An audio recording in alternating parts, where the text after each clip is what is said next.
Tampa Bay Spirits presents Haunted Campfire Tales Live. Welcome. Gather around the fire.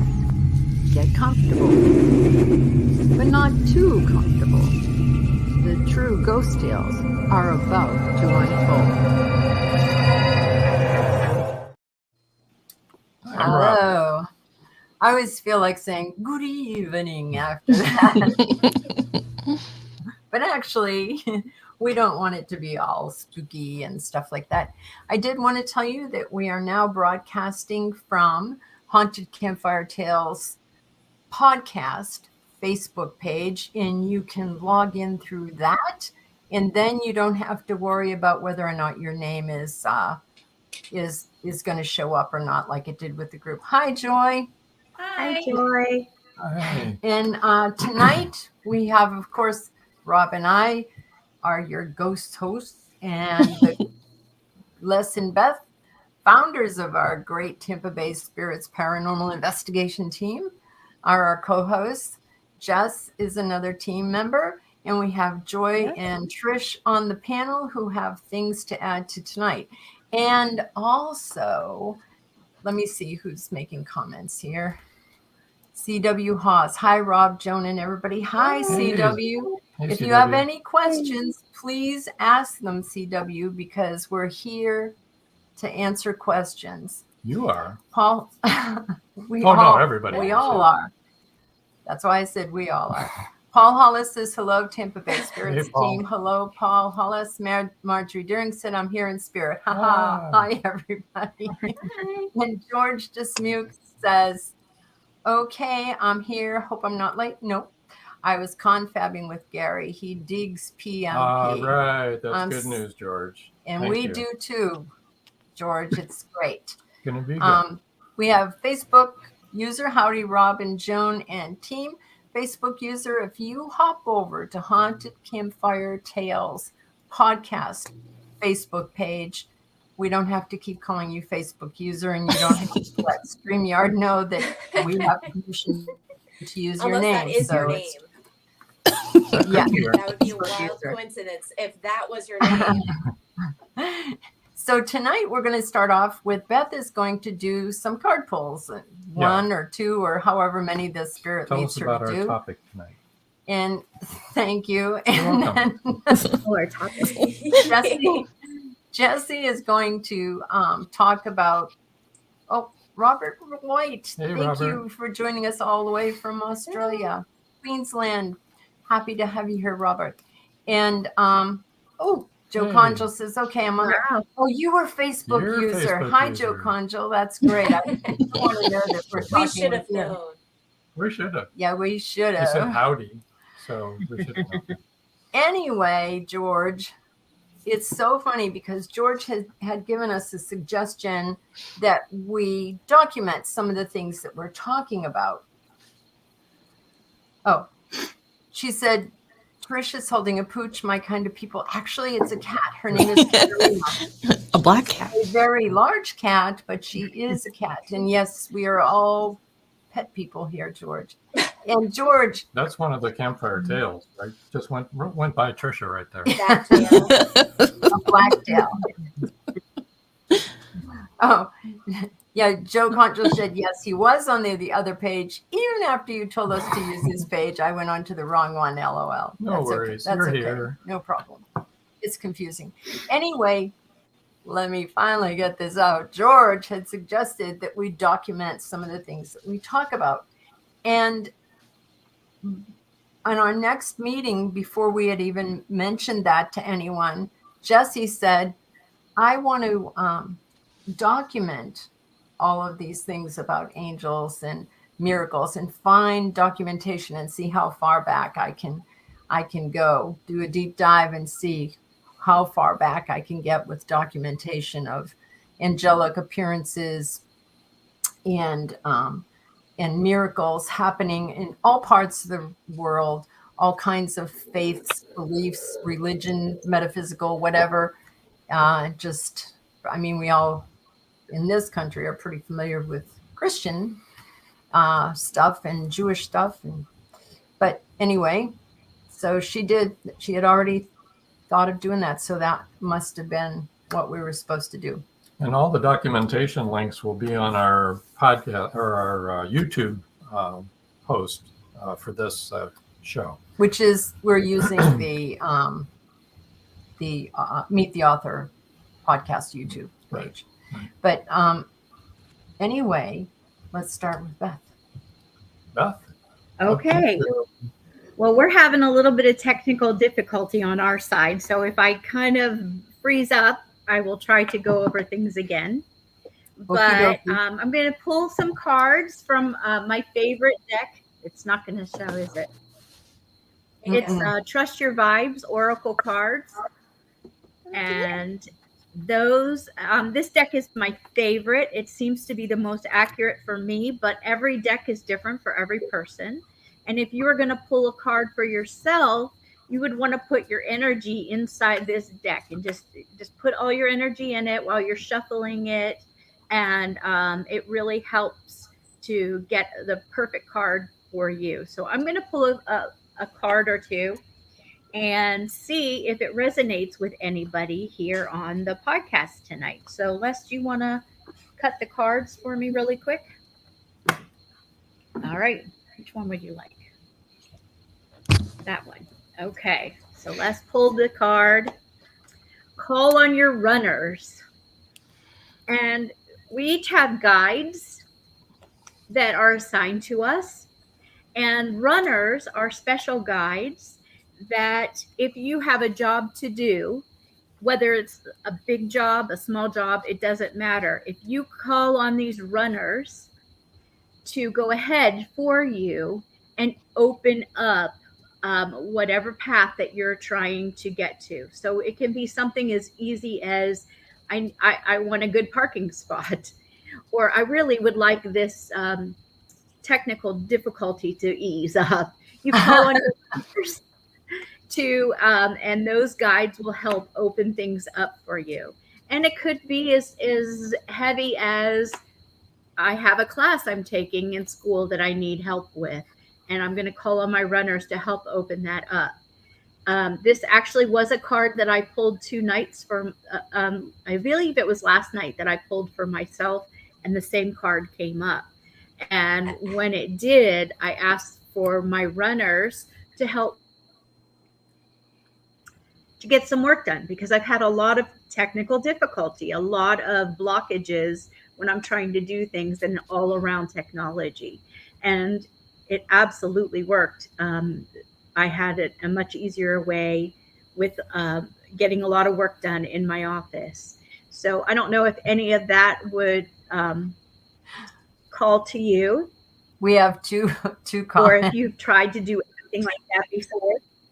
Well, I've never, but I'm glad to hear about it. I need to learn more about these things. I don't know much about tarot. But Joe Conchel said, I need these runners in my life pronto. You've already got them. You just need to call upon them. You got them. And Paul Hollis says, would you like all of my runners. Another one? Maybe something. And Dominic says, Dom. hey, hello, Dom. How you doing? Good to see Hey, you. Dom. And CW said, what is a runner? Is it a spirit? A runner is a guide.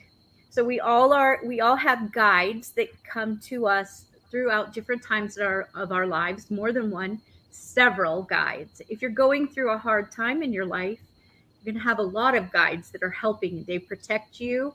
They give you advice. Some of them is, your conscience talking to you. Those are your guides trying to help gear you through your plan, your life plan. So the guides are your spirit guides, right? Spirit guides, yes. Yeah, that's. I think that's what he was asking. They Yeah, are spirits. and runners are part of the spirit guides. So would it be different? Yeah. Okay. So CW said, so is the spirit a being? Yes, that's what she was saying. Yes. The guide is a spirit. Could it be like a relative that's passed away? Some of our guides can be relatives, and they can be, there's so many different guides that are available to us. But yes, from time to time, we do have our relatives that are guides for us. For There me, it's are like ways my that you grandmother's. can contact your guides, get to know them. They'll tell you their name, and we could actually do an entire session on spirit guides, but so I don't want to get into it too much. Well, But people are interested, though. I mean, Joe Conjal said, "Is this something you feel and are aware of when it's happening?" whenever you have that nagging feeling to make a choice in a certain way, that's your spirit guides talking to you and guiding you in the way that you're supposed to go. So we all have heard is we need to trust our gut, trust our instinct. Those are our spirit guides trying to give us these messages. I actually have one spirit guide that I see quite often, and he's with me. He's been with me for several years, and I don't have a name for him. He's never told me his name, but he has shown himself to me several times. That's I interesting. have another spirit guide who I know her name, and she's presented herself to me a few times, but she stands off at the side and doesn't come in quite as often. So what's the best way to find out who your spirit guides are? Do you meditate first, or until you get to know who they are, or you just ask, or what? Through meditation, all things come through meditation. You can ask to meet your spirit guides. Mm-hmm. Okay. So I have an example of, some people would call your guardian angel a spirit guide. And so it depends upon what your belief system is, how you're going to approach that and think about it. And so CW says, so how did the spirit guides know what the right path is? Well, I believe, of course, I don't have all the answers to this, but I believe that before we're born, we decide what our path is going to be, and what hardships we're going to go through, what successes we're going to go through, who the people are that we're going to become involved with. And our spirit guides are part of our group. Here's And so that's even before you're born. And here's a really good question, Beth. Okay. If you have more than one spirit guide, do they ever disagree, or do they stay out of each other's advice? That's a really good question. That's a great question, Marjorie. The spirit guides are all following your plan, the plan you've made for yourself before you're born. And they're trying to keep you on that path. So they should be agreeing. So they're all in agreement. They should be. Okay. Joe Conjal said, I agree with you, Joan. It sounds like it could be an angel. Yeah. I mean, that's the way I look at it, that it's an angel, that it's God's voice. That's the way I look at it. I think we all look at it. For example, and this I've always told my kids, if you think I should really write a thank you note, which I know is so outdated and old fashioned, but if you're thinking you should write someone a thank you note, use a pencil. You probably might want to use a pen. Oh. But if you're thinking you should give someone a compliment or tell them something uplifting or thank them so much for what they've been to you in your life, whenever you get feelings like that, I really feel like that is what Beth is talking about. That's your spirit guide is pushing you to do that. They might really need that, and you might need to do that. Do you know what I mean? Yeah, I agree. Joe says one on each shoulder, evil versus good. Just like in that cartoon. Just like in the cartoons, a little devil here and a little angel here. Yeah, I don't think we have any. Well, we have free will. Yes, we do. We do. Yeah. That's it. That's it. I often don't listen to that little voice because I don't want to do it. So, that's just me. Okay. Any more questions? So we're frozen again. Oh, you're not frozen to us. Oh, okay. Yeah. We're back now. Must be cold there. But anyway, So when we do a card pull at the beginning of a show like this, in general for the show, would it be right that everyone should take whatever the card is and try to apply it to their lives? Is that what? Yeah, I think depending on what the card was, I find it interesting that it was call your runners, which is a spirit guide, an angel, and that is the topic of our show. So I think that's quite interesting that Great. card came up. Yeah. Confirming, I think we're on the right path here tonight. Mm-hmm. Yeah, so I think it does apply to all of us since we're listening to this show right now. I Perfect. do too. And agree. the other day when you pulled the card, it was about angels. It was an angel card. And that was preparing for this show. So, you know, I really do think it's all working together. Like George said, you should look, you should study this and get documentation. And then Jesse said, I want to do this. I want to, study this. And she didn't know George had said that. And Joe Conjo wanted us to know that that was a dad joke, one on each shoulder, evil versus good. Yeah, we knew that was a joke. The best jokes are the one you have to explain. Competition, Rob. Yeah, that's how we know it's a dad joke. Dad jokes. Oh, here's another good question. Actually, a serious question. Joe Conjo wants to know, what if you pull a card and it doesn't mix with what you want? Can you pull another?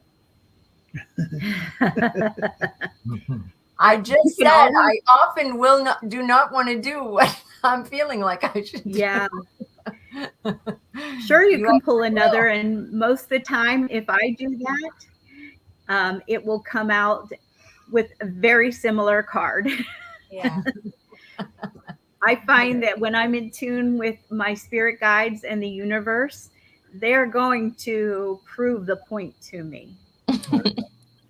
Yeah, whether you like it or not. Right. Yeah. Well, I think they could probably do a whole show, no doubt about it, about tarot and history of tarot and discussing that's in this. The plans. Yeah, we will do that one night. I've already started researching.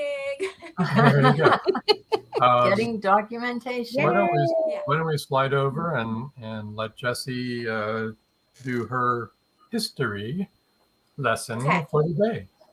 I have been bursting at the seams over here because that card pull could not have been more perfect for what we're going to talk about today. And in fact, it's kind of, I was looking into stories until basically right up until the podcast started. I had to log on and really trying to find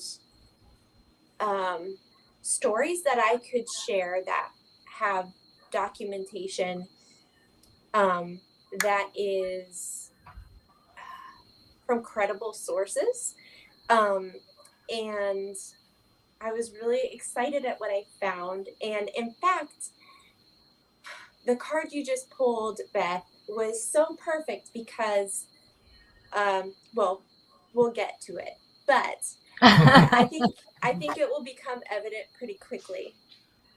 I had intended tonight to start with miracles and a lot of research I did about miracles around the world, and that was really interesting, and I got a lot of interesting stories, and I was delighted that I was able to find stories from all over the world and multiple religions, and it seems to be more of a human phenomenon than any one specific religion, which I thought was really, or culture, which I thought was really interesting. It was cross-cultural, cross-continental, and we can still get to that. But being that, Beth, you pulled that card twice in a couple of days, without knowing what I was looking at, I think I'm going to pop right into our research about angel stories. And so this first story that I'm going to share this one first because it is a heavy topic. And okay, right. Yes. Joe was sharing that when the Cubs won the World Series, that was a miracle. I'm sure to many, right? Probably very meaningful for many. I love that we're starting with that. But I'm going to share a pretty heavy story to start. And so I just want to give a trigger warning that, and also a disclaimer that I might cry when talking about this because anything intensely emotional or powerful, I tend to cry at everything. So if I tear up, I'm very sorry, but, or I'm not sorry, but just a warning. And I do want to give a trigger warning because this story that I'm going to talk about does talk about school violence, and that can be a really tough topic for some to hear about. Well, hopefully for everybody to hear about. But this story is pretty famous. It's from May 16th, 1986, and it happened in Cokeville, Wyoming. Now, I'm not going to do a deep dive into all the details of this story. It's well documented. There was even a TV movie talking about it, that portrays the events that the victims actually say was terribly done and not at all how it happened. But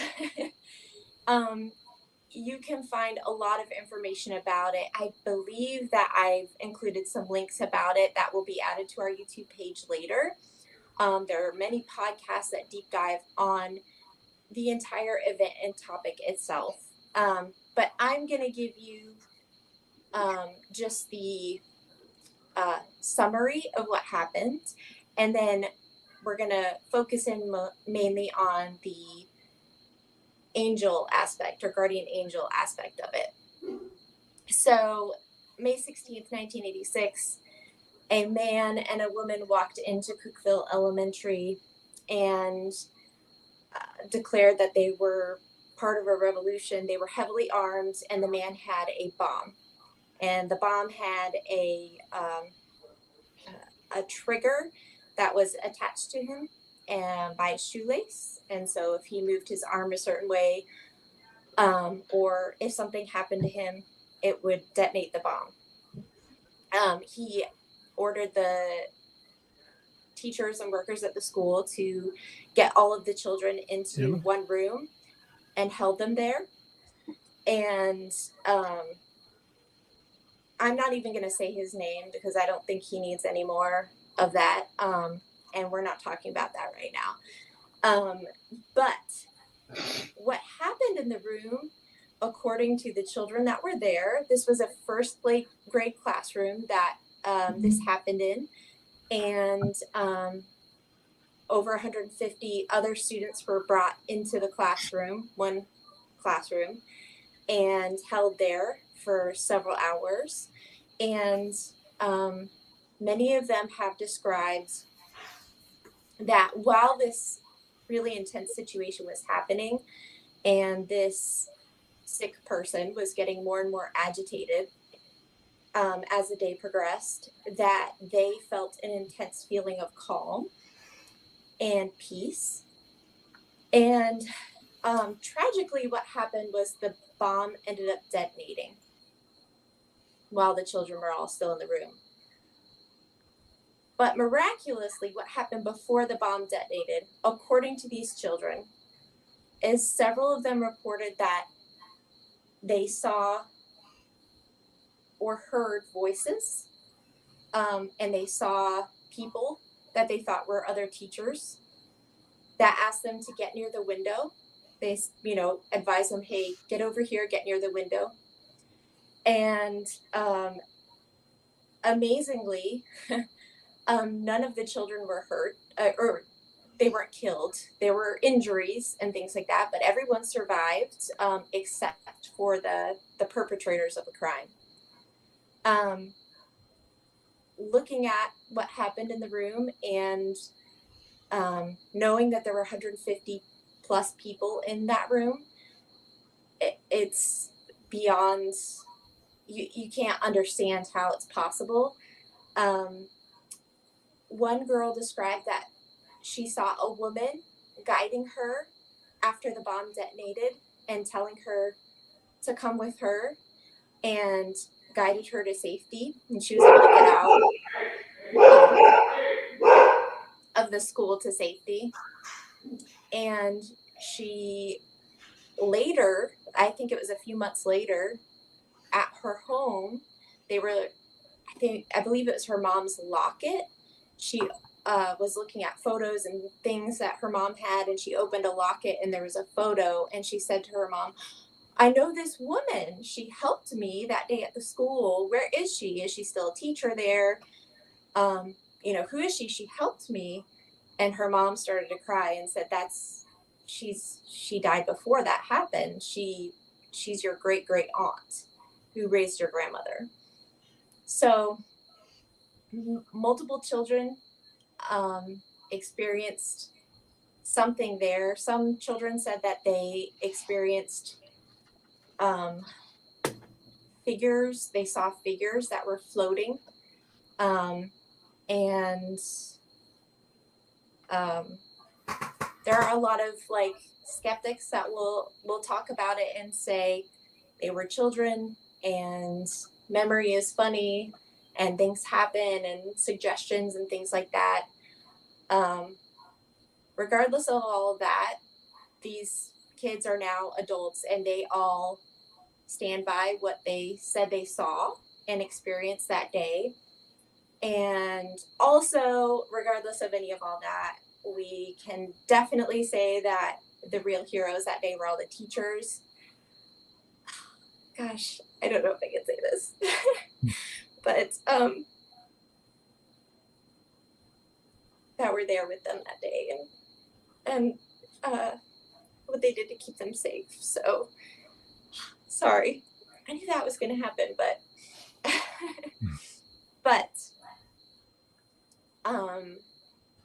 thoughts about this story. I know that's a really heavy one to start, so the others aren't as heavy and intense. Well, Marjorie Deering says she can cry at toilet paper commercials, so you don't have to worry. Me too. Well, at least the toilet paper's there, so you can use it if you need it.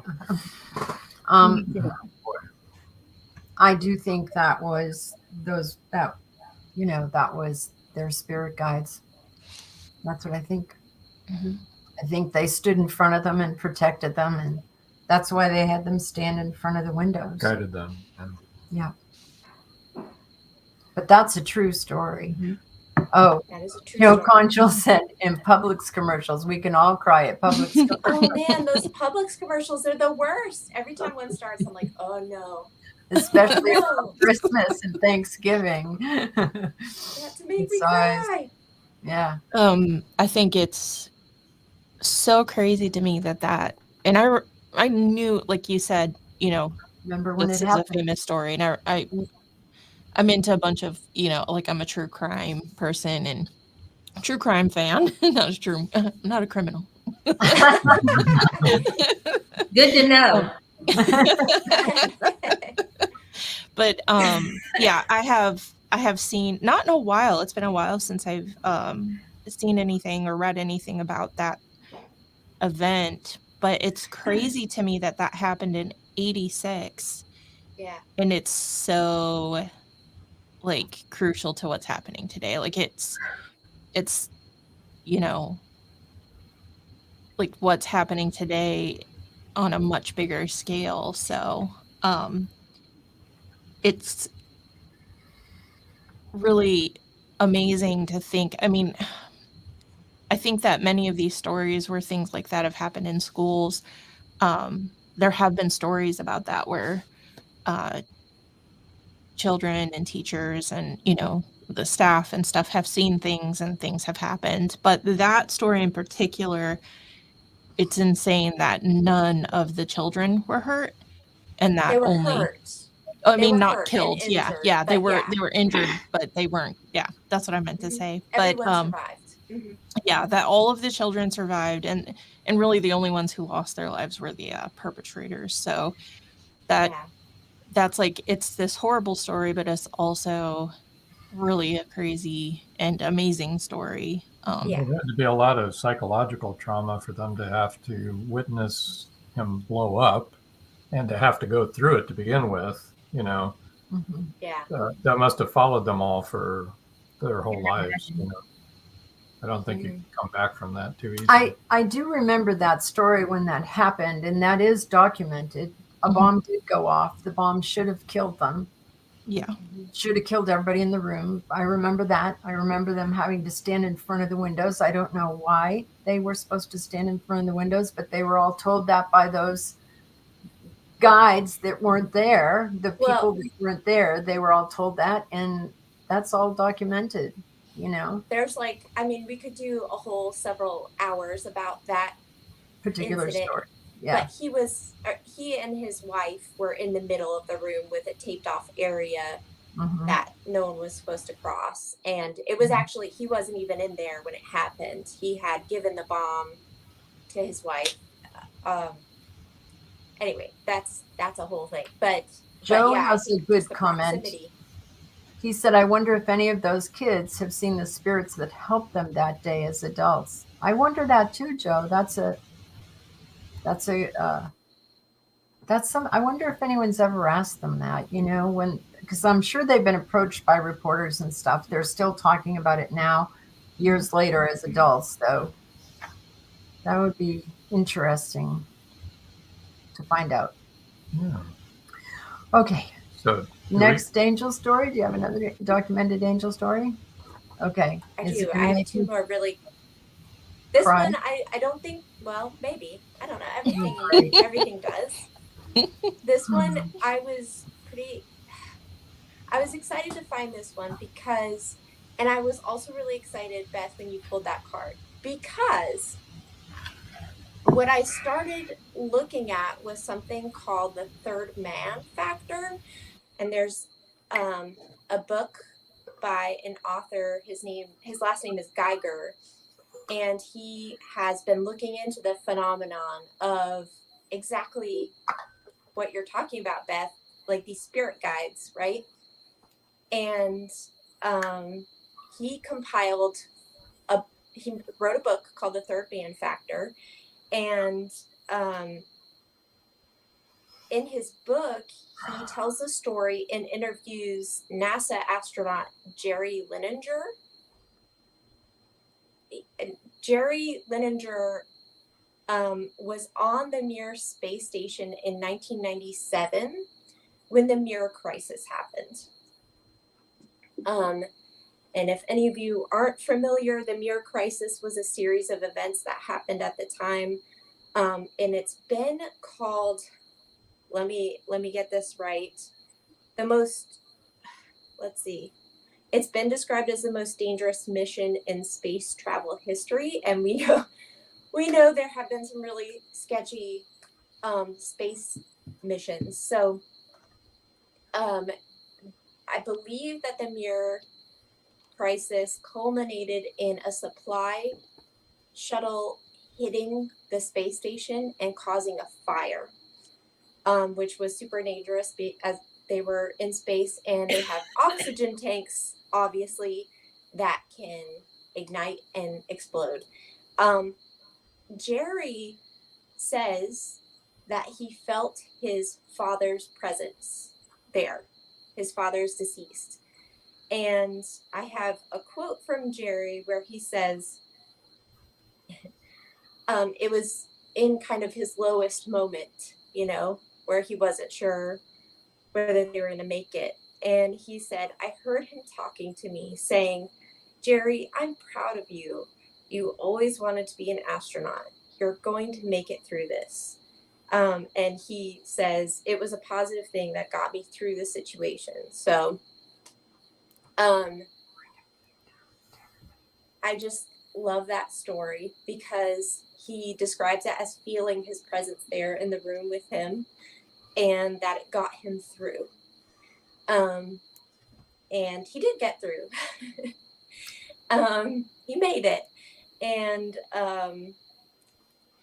this is an interesting through line that we're seeing in both of these stories, right? So some people might describe them as angels or spirit guides, but I found a large number of stories that they later found out through looking at a picture or whatever the case may be, seeing a photo in someone's home and said, "Oh, that's the person I encountered. That's who helped me." And it was some sort of relative or somebody that they had never met because they had passed away before they'd been born, or when they were very young.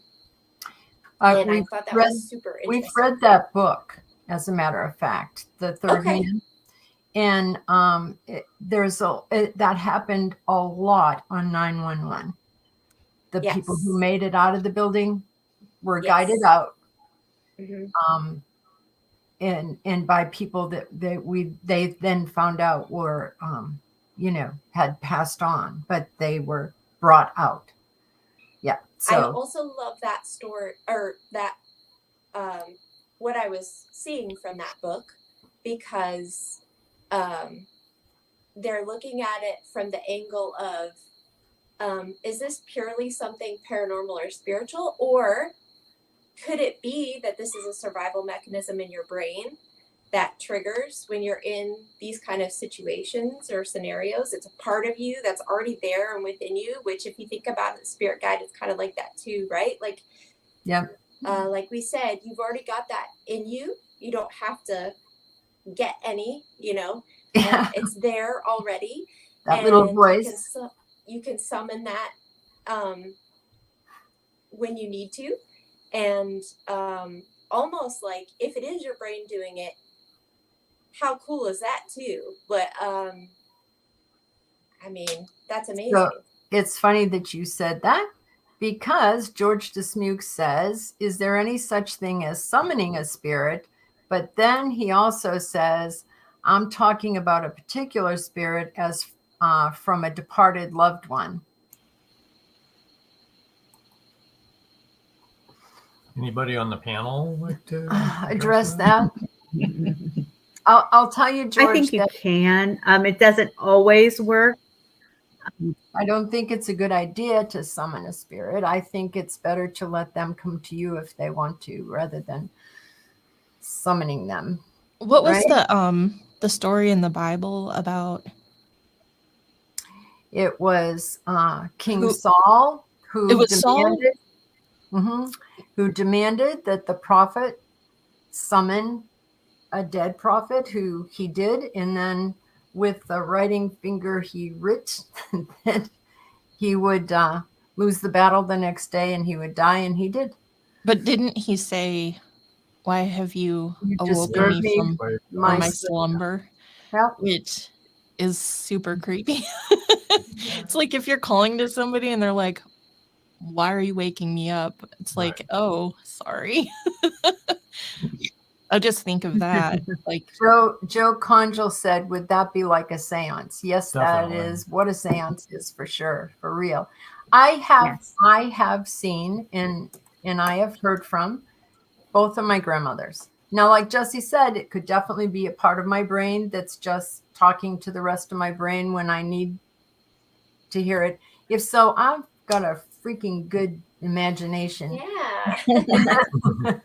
However, I think it actually is my grandmother's, and it's I always know when my grandmother Birmingham is around, because I have her picture up. Actually, it's in this room, oddly enough.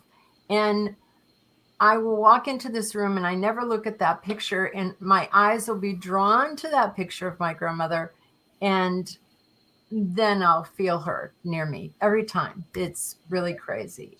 I have I don't know if I told this story last time. I don't think I did, but about that, I have this really crazy story. So one of my closest friends, she got kidney cancer and she passed away. Mm-hmm. And it happened at a really, like, my life was completely turned upside down at that point, and I went through a really horrible divorce, and I lost a lot of things, you know, and so like losing your best friend at that same time, like literally during like us separating, and it just being really horrendous. I couldn't even go visit her in hospice. So I didn't get to like really formally say goodbye, which has been hard. Then I met my husband, you know, a few years later. We're married, and every once in a while I'll talk about her. Her name is Jen. And one thing that's really sad for me is that I know, and Mom, I know you would agree, that Jen would absolutely love Brad. Like the two of them would be like good friends, and they have, you know, kind of like the same sense of humor and stuff, and they would just really get along well. And I couldn't find, because of like the divorce and stuff, I lost a lot of like memories, like photos and things like that. So I couldn't find a picture of her, which was really frustrating because I was like, how do I not have a picture of her? And I had like checked her social media still up, you know, but she didn't post any pictures. And I was wanting to show one to Brad just to be like, oh, hey, here she is. And we would, I mean, we went on vacation together and stuff, and it was just really crazy to me. Well, I must have pictures of her from when we went on vacations and Disney and stuff. yeah, but it was one of those things where it was like, I would think about it in the moment with him, and then I never thought to like go, hey, Mom, do you have any pictures of Jen? So, I really struggled with going through like all the boxes from the divorce and stuff. And one day I was going through them, and I got to a box, and I was in my office alone. Brad was like in another part of the house, and I felt her. It was like if you're in a house with somebody and somebody walks in the room and you know who that person is, it's like the two of you. And I thought, if I look up, she might be standing right there, and you know, I could just feel her right there. And I thought, that's really weird. And I I just kind of said, hey, Jen, I think you're here. If you're here, hi, I miss you. And then that was it. And then I opened this box that I hadn't opened in a couple years, and I'm going through it, and in the box was the stuff from her funeral, and I had tucked a picture of us in it. And I was like, oh my gosh, like I've been looking for this for years, you know, and here it was. And so I put it on my desk, and like I was going through other stuff, and I forgot about it. Later on in the day, so this was like in the morning or so, around dinner time, Brad and I are talking, like we're getting dinner ready, and he said to me, I have the weirdest thing to say to you, and you're going to think I'm bizarre. And I was like, okay. And he said, you know your friend Jen? And I was like, yeah. He's like, I can't explain it, but I swear she has been around me all day today. Interesting. It blew me away. And then that's when I remembered. I was like, oh my gosh, that's so crazy. And I told him, and I said, I found her picture. And he's like, you did? So we went and looked at it and stuff. But how insane. He'd never met her. I hadn't said anything to him about her. And then he said he felt her.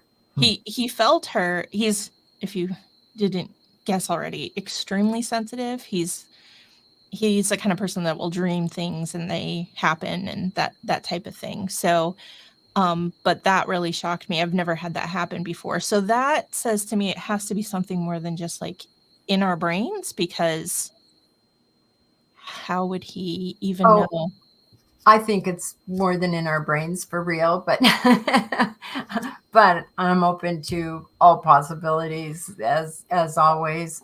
Joe Conjal says that's wild that he knew she was there without really knowing who she was. It is, isn't it, Joe? And to know that that's who it was, that's really a sensitive, picking up that much information. Well, when you figure all of us are mind, body, and spirit, right? Yeah. Yeah. So those things must interact. They must. And we're made up out of energy, and Yeah. energy cannot be destroyed. Right. That's a law. Right. You know, that Right. is a law Yeah. like gravity. You don't float up off the earth. Well, I guess some people do, but you know, that's a law. And so that energy has to be somewhere. And okay, so you had the angel card the other day, Beth, and then you picked up the runner card today. Mhm. And George had mentioned what he thought we should do. Jesse felt like, well, we should do that. I mean, and I have no idea why I did this, but when I was getting ready, hey, Tom Nally, Hey, Tom. there's Tom's chair. Love you, Tom. I saw your YouTube today. It was really good. So I put this ring on. It was my mom's. I got it after she died. It's an amethyst. I never wear it. I don't know why I picked it up and put it on today, but I felt like I should. And I picked this ring up, which I have to wear on my thumb because it was Rob's dad's ring. And when he died, that's what I wanted of his. All of the kids got, to pick something. And that's what I wanted because he'd won it all through the war, World War II. So anyway, my mom and my father-in-law, whom I love dearly, he was a really great man. I think they may be here. Maybe. That's what I'm saying. Because it's weird. I never, well, you guys know that. Trish Yeah. and Jess, I never wear these. You remember Jen's birthstone was an amethyst too. Oh my God, no, I forgot that. She loved purple and she loved her birthstone.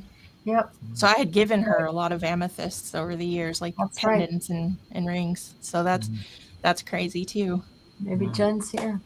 So, Jesse, you had a third thing you wanted to do. share? Is that I right? do. Yeah, Okay. I have one Looking more at the story. time, we probably should do that. Yeah. Okay. And Joy might have something she'd like to talk about too, but Yeah. anyway, go ahead, Being awful Jesse. quiet down there. No, I'm just listening, and yeah, I do have something I could share, but no, I'm just listening. I mean, this is fascinating. I am too. It's really great. Go ahead, Jesse. Next one. All right, we're going to hop in the time machine again, and we're going to go back all the way to 2001. Oh, wait a minute. You got to wait a minute. You got to hear this. Tom Nally says amethyst is his birthstone too, and purple is his favorite color. That is crazy. That is crazy. That's crazy. That's so wild. Okay, go ahead, Jesse. I'm sorry. Right. I'm gobsmacked. I paused the time machine, but we're going back again to 2001. And this happened on April 29th, 2001 in Arkansas.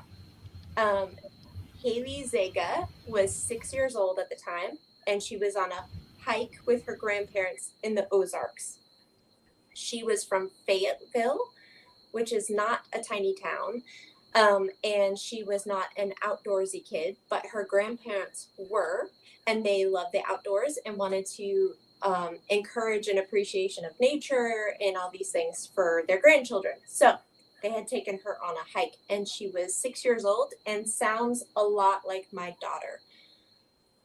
She was very, my daughter is very strong-willed and determined and headstrong. And so if she does not want to do something, you're going to be there a minute before she decides to change course. So sounds like Haley was similar, and they were on a hike, and they were on their way back after hiking on a trail. They were up on a bluff. I think that was about 50 feet tall. I believe it's called the Upper Buffalo Wilderness. So it's a very remote area of the Ozarks and can be treacherous, but her grandparents were good at hiking. And Haley, they were at kind of the top of a waterfall, and Haley decided she wanted to go down to see the waterfall from down off of the bluff where they could look at it. And her grandparents took a look and were like, yeah, no, we're not doing that right now because you're tired and you're cranky. And you know, this isn't happening. Because to get to this waterfall, it was a pretty tricky climb down, and you had to go actually down a tree and then back up a tree to actually traverse that part of the bluff. And so they said, yeah, no. And so Haley sat down and said, well, then I'm not leaving until you carry me out. And so, which my parents are probably laughing because that sounds like my daughter and me. Quite frankly, it sounds like me as well. So can relate. But what they did was they said, okay, well then we'll see you later. And they walked on in the way that parents or grandparents sometimes do when they're like, they know the kid's gonna get up and follow them, and they're not really gonna leave. They're gonna turn around in 2 seconds and go back to the kid. And the forest happened to be, and the path happened to be just such a way that as they walked a little bit away, she decided, okay, well, I'm not really going to sit here. I'm going to follow them. And she got up to follow them. But the forest was kind of dense in that area. The foliage was really popping because it was April 29th. So spring was in full effect, and there's a lot of foliage. And if you've ever been out in the forest, you know that when there's a lot of forest and dense vegetation, it muffles sound and makes visibility difficult. And so that's what she was experiencing. And she said it felt like a curtain went up and she couldn't see them anymore. And she thought, I'm going to follow the path, but she saw it branched off around some trees. And she thought, oh, that probably cuts around and meets back up with the trail. So I'm going to head them off and meet them there. That isn't what happened. And Haley ended up being in the wilderness for 52 hours on her own, and was found by 2 amazing men who knew the area very well. And they actually, there was a full-blown search party immediately. There were helicopters, you know, the whole deal.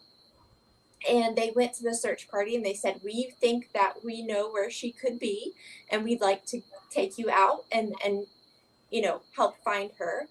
And the search party, I think very well intentioned, said, thanks for your input, but we have our algorithms and we know what we're looking for, and there's no way that she's going to be there. That would be a waste of our resources. So thank you so much, but we're not going to do that. What ended up happening is those 2 men thought, we're going to go look for her anyway. And thank God that they did, because they did find her. And she was reunited with her family, which is awesome. And she was dehydrated and exhausted, but fine. So Haley has a YouTube channel where she tells her story, and she's been interviewed. And I watched her story. I had heard her story secondhand. The best part of the story to me is that she explains, she says, a lot of people ask me if I was scared, and I tell them, no, I was not. And she's like, and the other thing a lot of people ask me about, because this story made national news at the time, is they asked me about Alicia. So she said the moment that she was on her own, Alicia appeared. She describes Alicia as her imaginary friend. She had never had an imaginary friend up till that point. She never had an imaginary friend moving forward. If you watch Haley tell her story, she will tell you that it's very important to her that she doesn't define or name what this phenomenon was. She says some people might call it a guardian angel or a spirit guide. But to her, at the time, as a 6-year-old, she was her imaginary friend, Alicia. Alicia kept her company. Alicia showed her how to get down the bluff, the 50-foot bluff, to get to the river. The place where she got down to the river was very treacherous, and probably the only place that she would have been able to get to the river at that point. She said they played games. She kept her company the whole time. She was never afraid because Alicia was there. And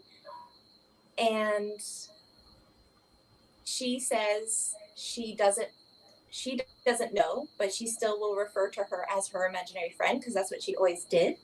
And she will always refer to her as that. But she doesn't know if it's that third man factor, like what Geiger was talking about, and or like a phenomenon within your brain, or if it was a guardian angel or a spirit guide, or what it was, a spirit of another girl who had gotten lost in the, she doesn't know. But she How old did is she survive. now, Jessie?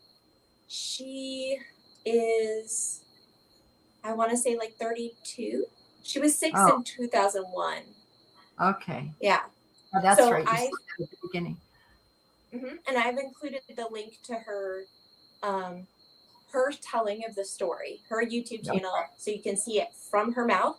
So she will tell you the whole story and what happened to her, and all the technical, well, I climbed down the bluff and I wanted to follow the river because I thought if I followed the river, I would find a bridge and that would take me to a road and I could get to a gas station and call my parents.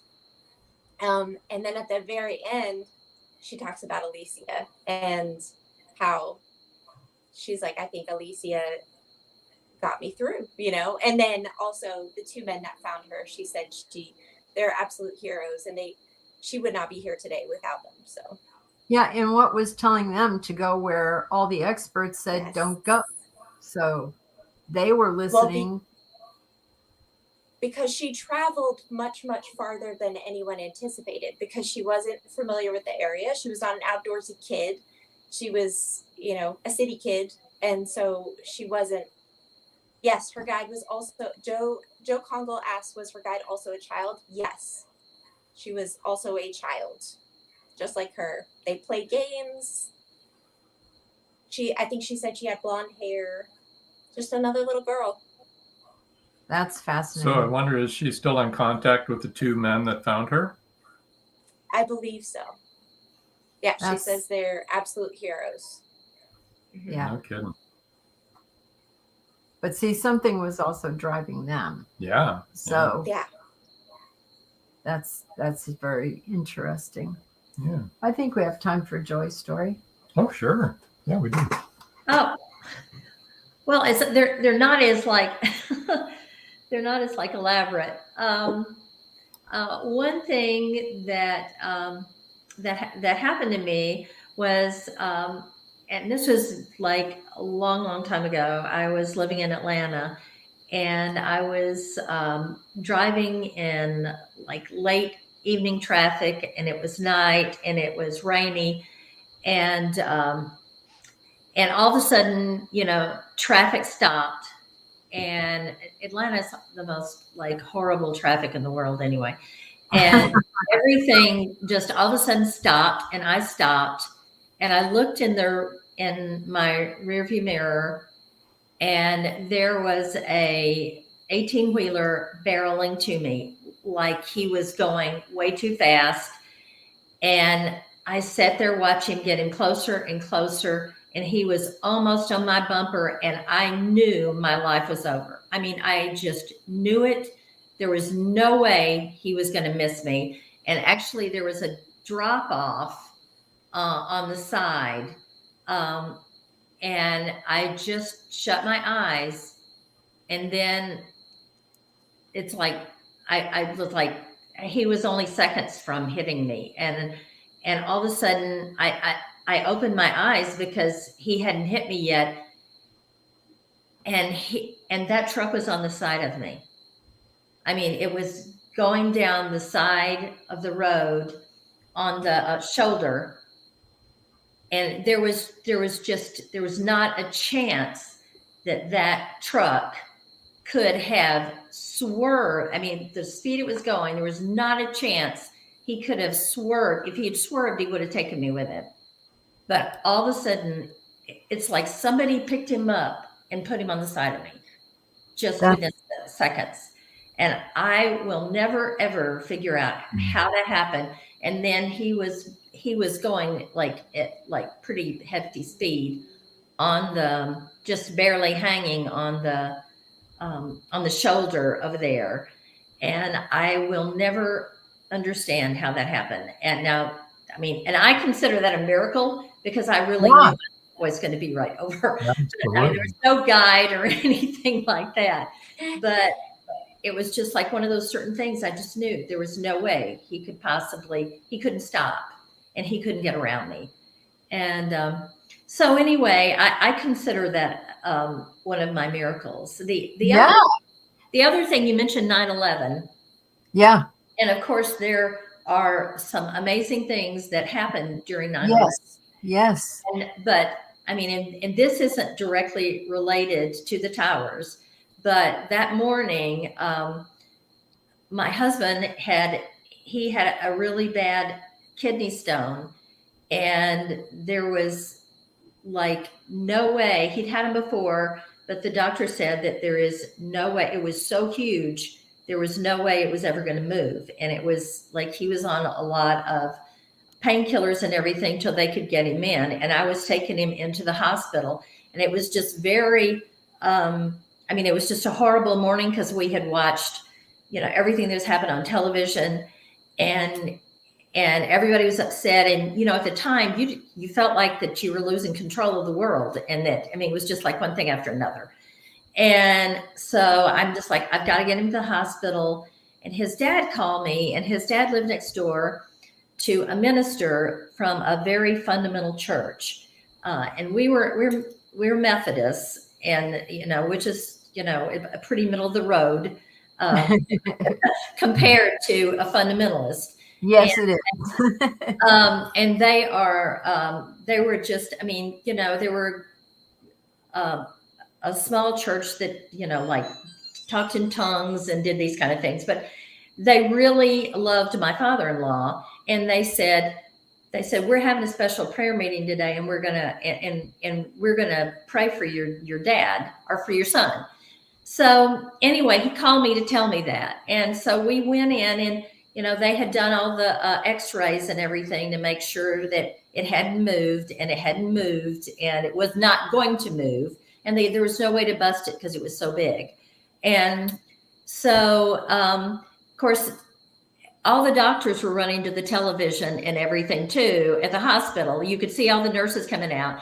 And my husband, while he was sitting outside waiting to go in, he's like, just make sure somebody's not watching television while they're trying to help me. Mm-hmm. So he went in, and he was like, they told me it wouldn't take long, and I'm not hearing anything. And, I'm like, why haven't I heard anything? And they said, well, I don't know. It's not, we didn't expect it to be that long. And so I figured that somebody's in there watching television. But anyway, the doctor finally, they said, the doctor wants to see you. And by then I'm a nervous wreck because it was like an hour over how long it would take. And he brings me in the room, and he says, I just want you to know everything that I did. And I'm like really getting scared. And he said, we took the x-rays, we did this, and this, and I just don't know what happened. And I said, well, please tell me what happened. And he said, it wasn't there. And I said, what? He said, it wasn't there. He said, I actually had to go in and do another x-ray. It was gone. Amazing. He said, it was just gone. And I don't know, it was just the weirdest thing. And I just looked at him, and I thought about my father-in-law calling, and I just like, okay, he's probably going to think I'm stupid. I said, do you believe in the power of prayer? And he said, I've been in this business a long time. And he said, there are things I can't explain, and I don't know why they happen, but he said, this is one of those things I can't explain. And he said, I just want you to know, I wouldn't have brought him in. He was worried that we were going to be upset. Instead of happy. Yeah. And I'm like, no. And he was the one that was freaked out because it was gone. I mean, after they x-rayed it and everything, it was gone. Do you want to tell your story? I wasn't going to, no. Okay. Never mind. Now everybody wants to know, though, I bet. He doesn't Well, have I to have, tell like, it. Good. I did a whole bunch of research on miracles too, but I feel like that could be a whole nother Right. podcast in itself. Because Yes. I have so many stories from that to share at some point too from around the world. So Right. All right, stay we'll tuned save the for that. miracles for later. Right.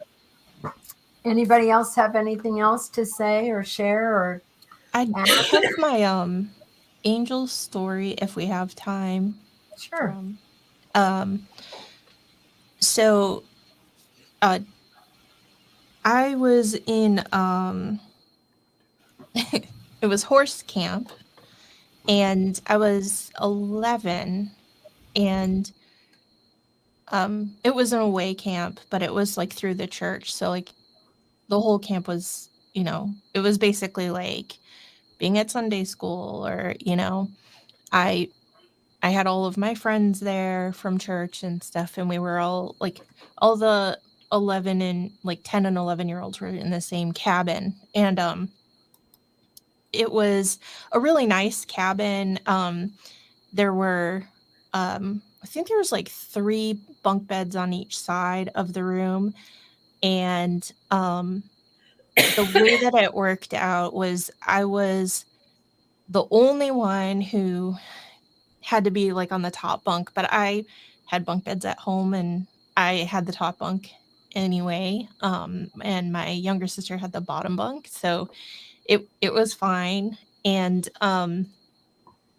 we would have like, dinner, and then we'd go to the campfire, have s'mores, and sing and stuff like that.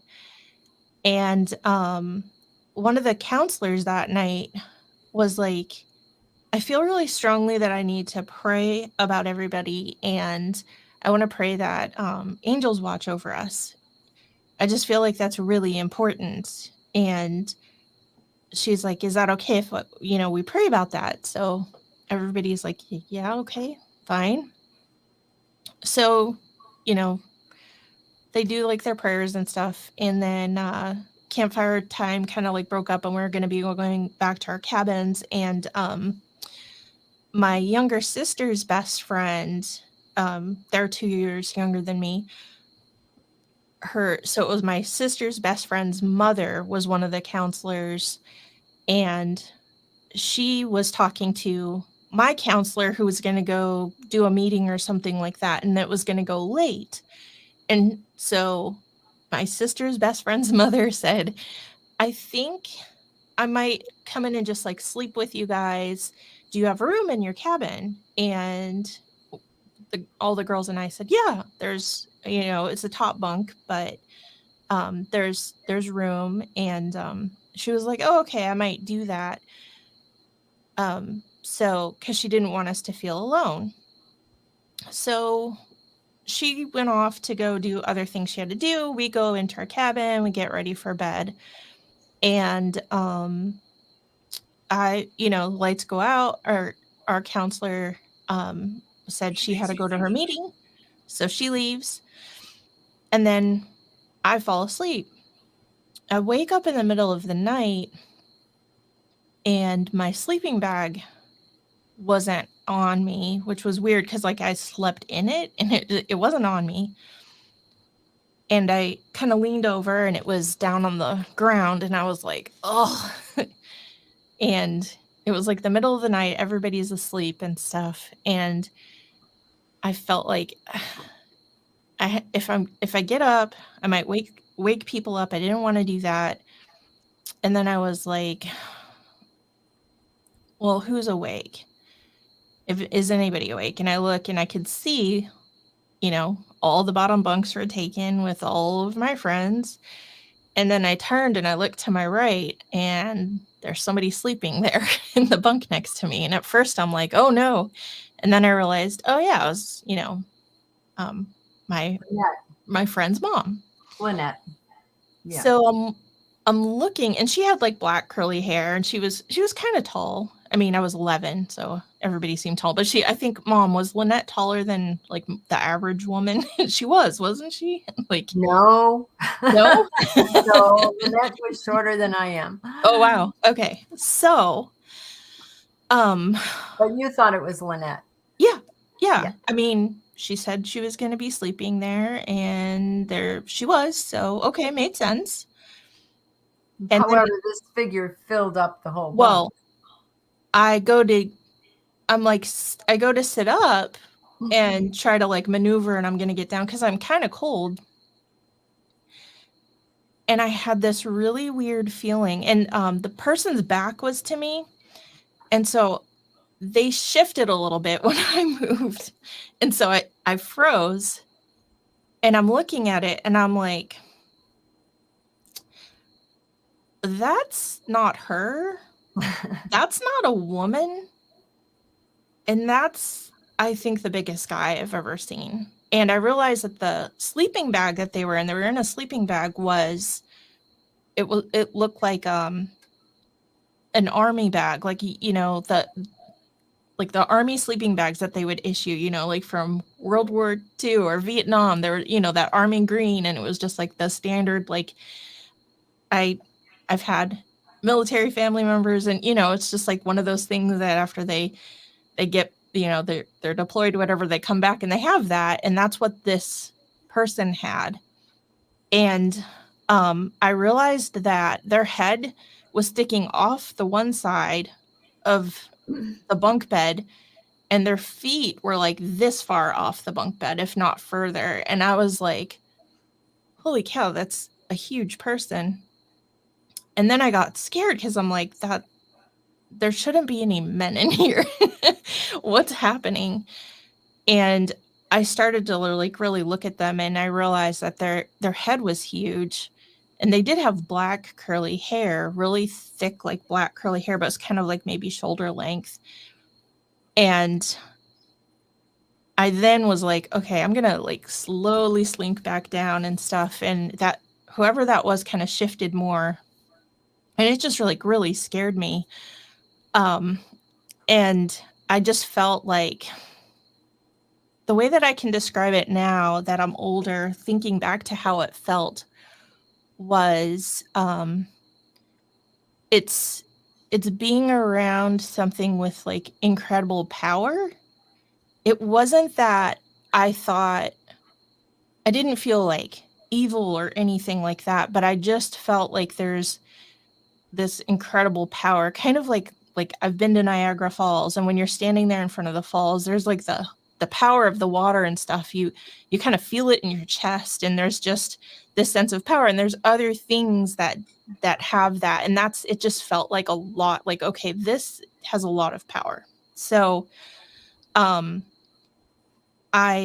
remember looking down at the bunks across from me, and my two friends had switched, and I didn't understand that, but they had switched. One was sleeping in the other's bed. You know, they had switched beds. Anyway, I decided I didn't care if I was cold or not. I wasn't going to wake up whatever that thing was, because I was starting to think, I don't think that's a person at all. And I didn't think it could be an angel, because it didn't look like what I thought an angel would look like. I thought there'd be kind of like glowing. My brother had seen an angel, and everybody that was inside the house at the time saw a glowing light. They heard him talking. Yeah, and heard my brother They heard talk. what the angel said to. Yeah, and brother. so I thought, oh, that's what it would be like. So anyway, I forced myself to go to sleep, and I wake up in the morning, and my counselor's there, and I look next to me, and the bunk's empty. And I said to my counselor, who was sleeping next to me last night? And she's like, nobody. And I said, no, there was somebody sleeping next to me. Well, as soon as I said that, she was asking all the other girls, and they're like, no, nobody was here. Like, nobody else saw anything. And I'm like, no, there was somebody sleeping there. And I started to tell her, like, because she was like, maybe you dreamed it. And I'm like, I didn't dream it. A couple of the other girls that had switched beds were already up. And I said, you guys switched beds last night, didn't you? And they were like, yeah.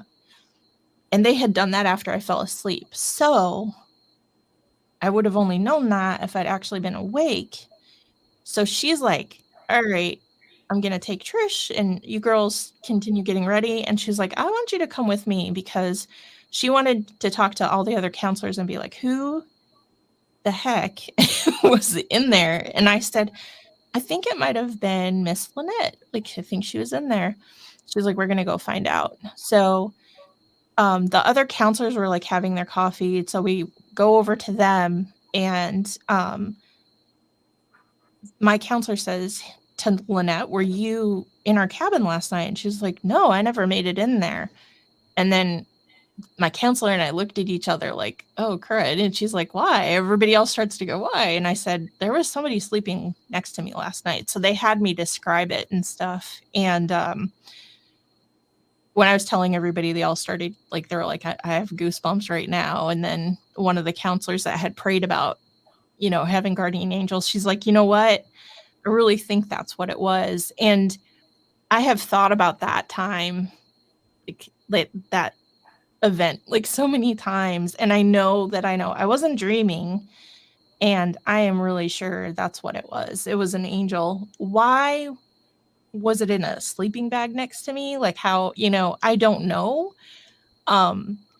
But ever since that happened, when people have said, I don't get why people in the Bible are scared when they see angels, the angel says, do not be afraid. And I'm like, oh, I do, because I don't really want to see one again, because I think it would be really scary. But I'm pretty sure. Sean, I'll tell that really quickly. He was 3 years old. All the 3-year-olds at church were at this one house. They were all playing out in the backyard. There were 2 adult couples that were watching the kids.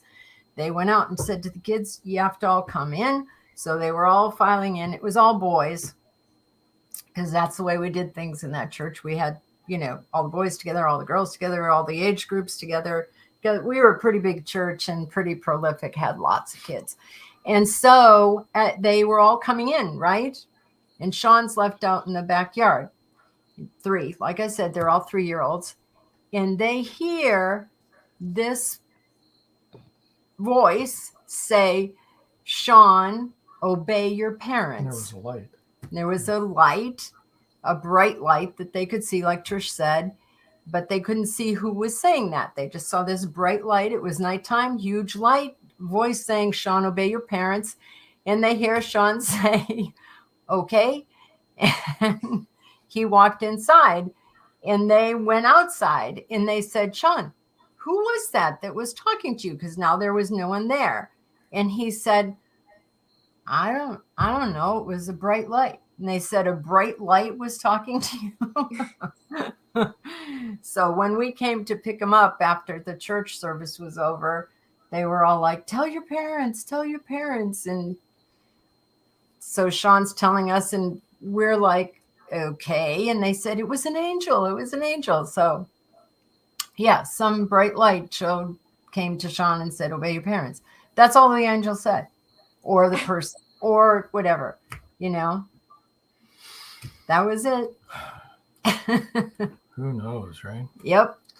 That Crazy, wasn't his crazy, crazy. Though, because No. everybody else heard it and saw it, and Yeah, he wasn't yeah. going to talk about it. They asked him about it, and he was going to. Well, before we close for the night, we have our second edition for Tools of the Trade that Oh, no. Les did. was very. I know that you're all interested in what tools we use when we go on Right. investigation. So here's one. Les.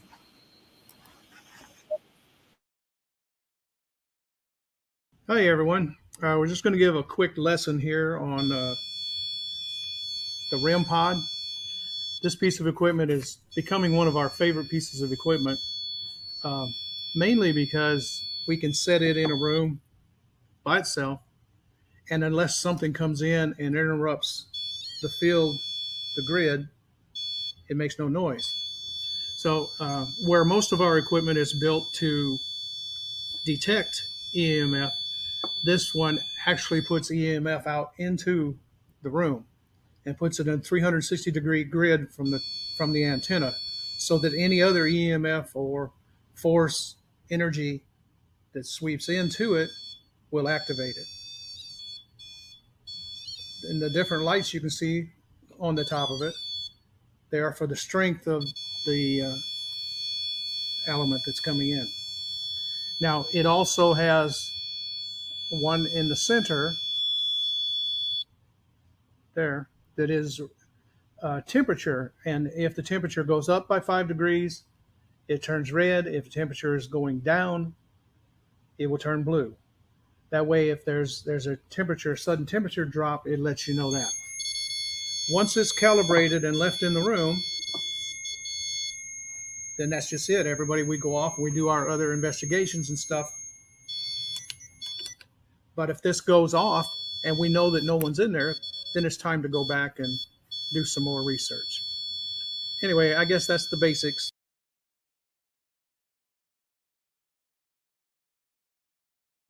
Yeah. Very good. Really good explanation of that. Thank you, Les.